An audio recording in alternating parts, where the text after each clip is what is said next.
Kamusta mga kadamdaming makabayan? Pag-usapan natin ang political dynasty sa Pilipinas at kung bakit sa kabila ng malinaw na probisyon ng 1987 Constitution ay nananatili pa rin itong legal sa praktika. Sa Article 2, Section 26 ng 1987 Constitution, nakasaad na dapat ipagbawal ang political dynasties as may be defined by law. Ibig sabihin, kailangan ng enabling law para ito'y tuluyang maipatupad. Ngunit hanggang ngayon, wala pa ring naipapasang batas. Bakit? Dahil ang mga gagawa ng batas ay kadalasang kabilang din sa mga political dynasty. Kapag magkakamag-anak ang nasa kongreso at lokal na pamahalaan, natural bang aasahan natin na sila mismo ang maglilimita sa sarili nilang kapangyarihan?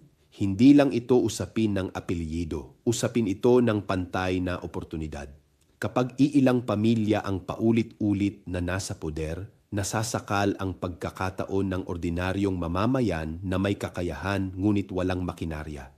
Habang walang enabling law, mananatiling bukas ang politika para sa iilan at sarado para sa nakararami. Ako si Bishop Tonyo, obispong migrante sa Europa, at ito ang Damdaming Makabayan. Hanggang sa muli!